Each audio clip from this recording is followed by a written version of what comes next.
The following review is intended for entertainment purposes and targeted for adult fans of the series.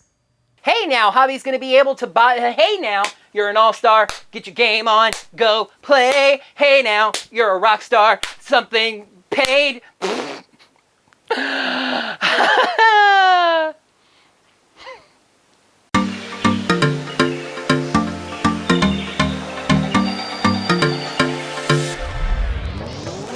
Hello there, heroes. I'm the Orange Ranger, and welcome to another Power Rangers Dino Fury episode review. This season has started off with 3 pretty strong episodes thus far, but Lost Signal could be said to be the show settling in a little bit. You can't let things get too routine, that's when the show gets boring. How could they spice things up a little bit? Maybe adding some green will keep the show in the black, eh? Let's take a look at the 4th episode of Dino Fury, New Recruits. Please make sure you're subscribed to the channel. Yeah, and make sure you got your notifications set up by hitting that little bell icon. Right you. What he said was, you can consider checking us out on Patreon or Ko-fi at Orange Ranger Videos. So, before we even get into the episode itself, we need to talk about the brand new theme sequence. I'm not sure who these new green and black Rangers are, but maybe one day the producers of Power Rangers will have the ingenious idea of not spoiling something that's happening in that episode in its opening credits! Okay, dude, calm down. Take a chill pill. No, I am not going to drop this. This is beyond irritating. I have acknowledged that I am an adult fan. I said in my review of Destination Dino Henge that I know a lot of the elements that are going to be coming in Dino Fury thanks to having watched Re-Soldier. But Power Rangers is produced primarily for kids, right? Kids that don't know anything about Super Sentai and are coming into this show blind. Why show them what's about to happen? I mean, if you're not going to save Black and Green being in the opening credits until after they actually debut, why wait at all? Why not have them in the opening credits of the first 3 episodes? There could be something there about this is when they debut, so this is when they have to be credited, but there are credits after the episode as well. And as I've mentioned before when I whine about this, they've done this right before. The first episode of Power Rangers in Space from Out of Nowhere Part 1. Divatox is credited as the main villain. Astronema is in that episode, and I'm pretty sure by the end of that episode, she is the primary villain. I just can't understand why they can't wait one more episode to do this. Get on with it!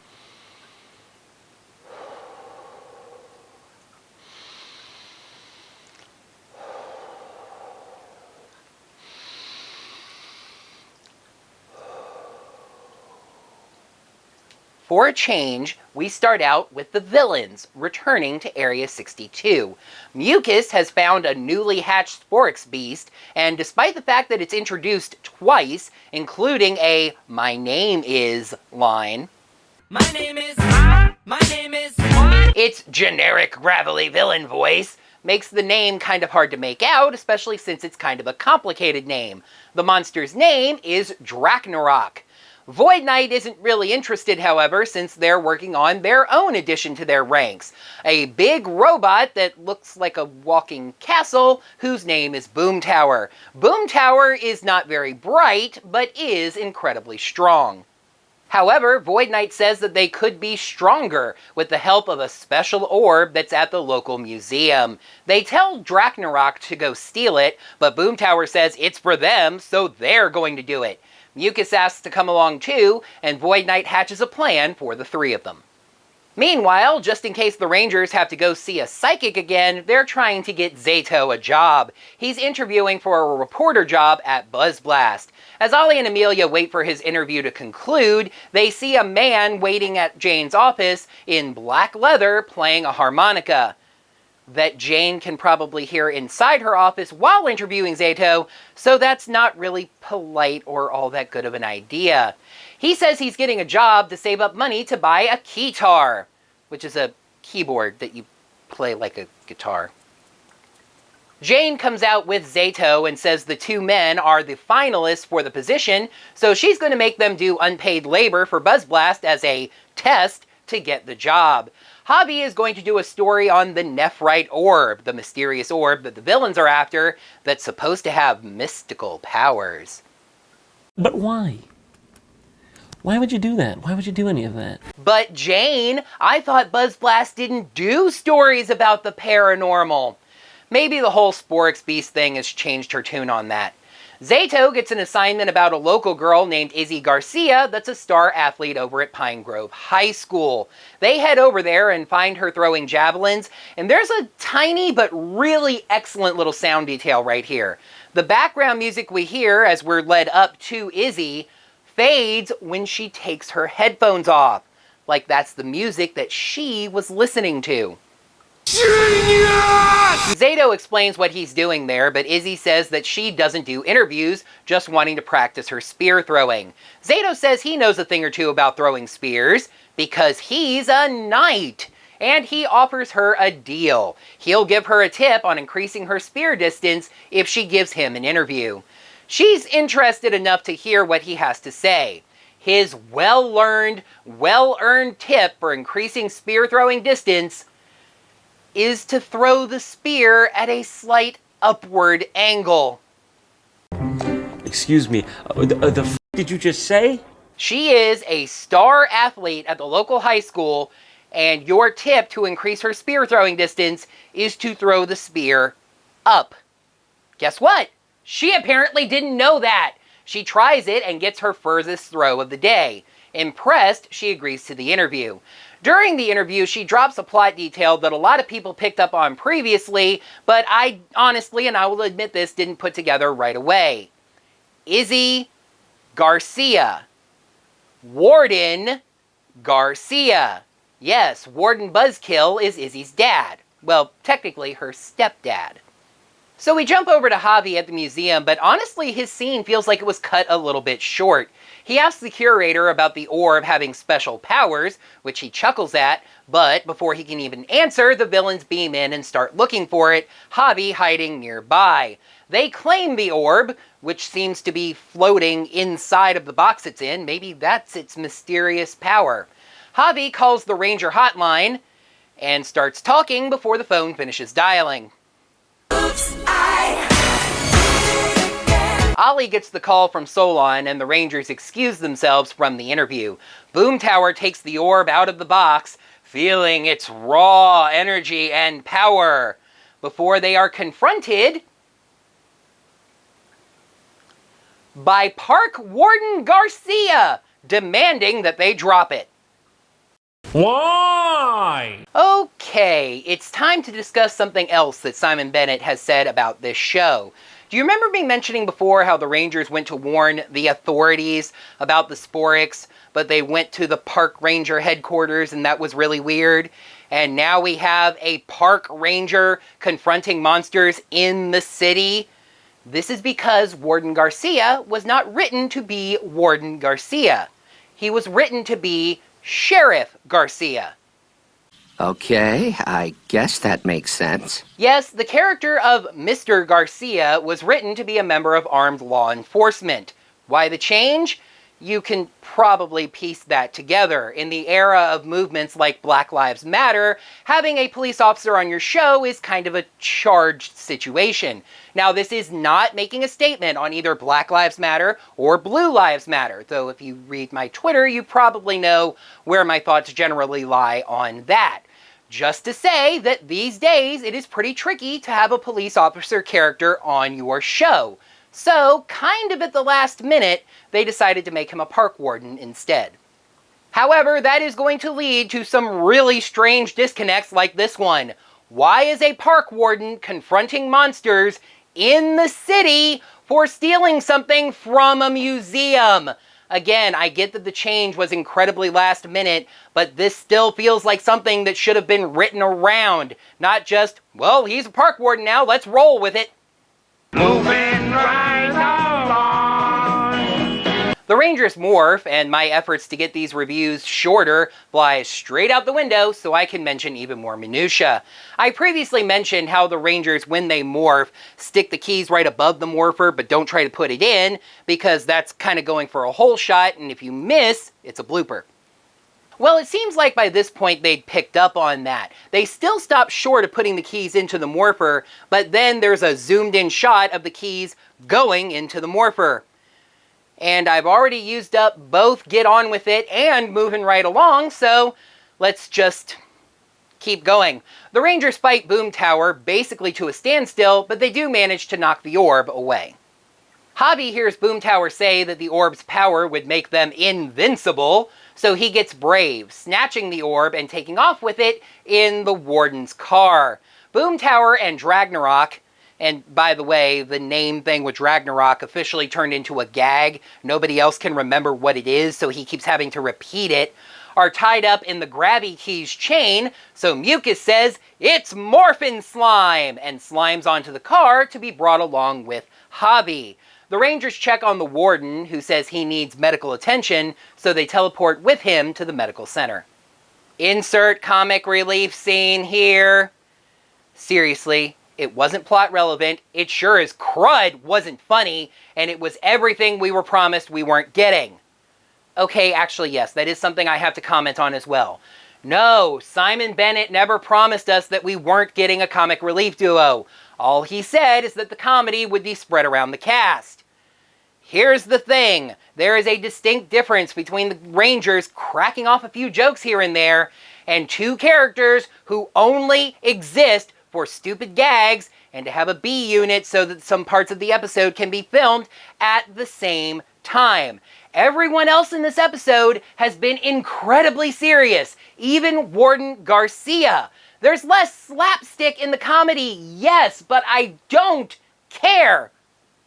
This isn't funny! The Rangers meet back up with Warden Garcia at the medical center, Izzy arriving shortly thereafter to check on her dad. He's fine, and the Rangers say that they have to find that orb. Warden Garcia says that son of his, Javi, is always kind of disappearing. Oh, hi, yes, by the way, Javi is Warden Garcia's son, and Izzy's stepbrother. Izzy is kind of a Power Rangers fangirl, though I mean, is there anyone who wouldn't be a fan of the Power Rangers? Knowing today's society, there'd probably be a few fake news, false flaggers, who think the Rangers are some kind of government act or something, but anyway, so when she tells the Rangers that she knows where Javi might be, a common hiding spot that he uses to play music away from a disapproving father, she offers to take them there instead of just telling them where it is. Mucus is a very intelligent Sporix beast. Javi stops the car, gets out, and jumps over a fence to walk into the forest. Mucus slides off the car, reforms, notes where the spot is, and teleports away to get her stronger friends. Javi is immediately set upon by Boom Tower and Drakensack, or whatever its name was, and Boom Tower snatches the orb away. But a javelin thrown by Izzy knocks it out of their hands. The two share a hug on reuniting, and the Rangers dive in for round 2. Javi grabs Izzy and says they have to find the orb, with Izzy locating it. The Rangers are smacked around by Boom Tower, but Javi plays his harmonica, distracting them. They demand the orb back, but oops! Javi accidentally slams it against a log, shattering it. Inside the orb are the black and green Dyno Keys. They each take one, the keys bonding to them and placing morphers on their arms. And then, just like Ollie and Amelia, the first morph doesn't require the dance, and the two are morphed into the green and black Rangers. And here we are! Let's address this directly from the word go. Yes, when Izzy morphs for the first time, she has a skirt on her Green Ranger suit. And yes, after getting over the dream come true of being a Power Ranger, she rips the skirt off of the suit, saying that skirts aren't really her thing.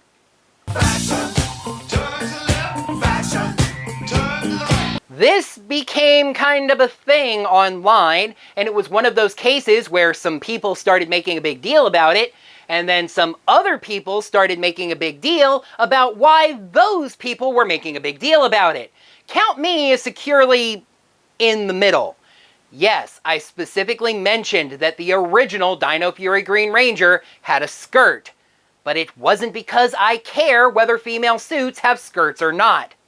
I mentioned it because it was going to lead to an upcoming disconnect. If you've watched Ryusoulger, you know that the Green Ranger does not have a skirt on their suit.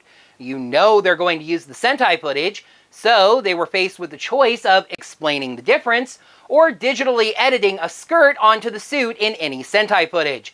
They were obviously going to pick the former, and so now it's been explained, quick and easy. It fits her character. She's an athlete. She likes free leg movements, so she doesn't have a skirt. Off it comes. Rip! I didn't really think the Power Rangers could just rip off a piece of their suit, but she did. Good. It's been explained. Moving right along. So, as you might expect, this fight mainly focuses on the two new Rangers, with the other three basically standing around watching, and Zato providing commentary on the fight like this is a March Madness basketball game or something. Almost as soon as she starts fighting, Izzy tosses her sword over to Javi so he can dual wield, and she can use the javelin as her weapon for some reason. It's not a morphing grid enhanced weapon. Why is that better than your sword anyway?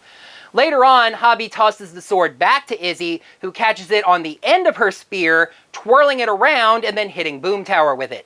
That was totally wicked! Or at least it was, until the sword then flips straight up, spinning away from a tree the Boom Tower was standing right in front of, and then sticks horizontally into that tree. What? What? What? What? Izzy tosses the spear into the tree above the sword, sits on it, not hanging like she jokes to Boom Tower, and slices down with the sword. Blah blah blah, Boom Tower retreats. The Rangers surround Ragnarok, who drops another little piece of plot detail. Sporix beasts grow after they fight long enough. So it's not just flipping a switch, it's more on a timer. Noted. The Rangers summon the 3 Zords, with Izzy and Javi coming with them because, yeah, sure, having them there gives the Zords more power or something, I don't know. Who knows? Not me. Who cares? Ditto mark. It's another quick Zord fight, but I have to say the Megazord moves around a lot more dynamically in this fight, running around on the mountains like the Matrix and dodging through the ruins that they don't really bother explaining why they're there. I will, because those 2 points are actually related to the same reason. This is actually the debut fight of the Megazord in the Sentai footage, so the footage is just a lot more dynamic and showing off a bit more. Mega Slash, Dino Fury victory, Zato catches the Sporix, that's 1 more for us and 1 less for Void Knight, which is not how math works, yada yada yada. The newbies are taken to the base, they meet Solon, they ask about their Zords, pretty standard stuff. Javi suddenly realizes that he broke the orb, so now there's nothing to give back to the museum. Oops. And the deadline has passed on getting those stories into BuzzBlast, so Zato and Javi, neither one is probably getting that job. They head over to BuzzBlast, fast-forwarding past another completely pointless comic relief scene, to face the music. Jane tells Javi that what he did in that museum is exactly the kind of brave, dedicated thing that she wants BuzzBlast employees to be willing to do. Javi gets the job, close but no chihuahua for Zato, so hey, now Javi can buy that keytar. Hey, Javi, you mind if I borrow $10 or so when you get paid? You see, I need to go buy some weights so I can balance these scales. Episode 4, New Recruits. Pros, an incredibly fun new Ranger introduction. I love both Javi and Izzy immediately, and nice teamwork from the villains. Cons, a multitude of confusing moments and small errors. Jane and Jayborg, that's it, that's the con. And the Zord fights still run a touch short. I want to give this episode both a 5 and a 2. That averages out to 3.5 scales out of 5, but let me explain why that's not satisfying. Episodes like this drive me insane. I both love and hate this episode in equal measure. 3.5 doesn't even feel like a satisfying score because it doesn't feel good enough for the good parts or bad enough for the bad parts. Episodes like this just leave me feeling torn.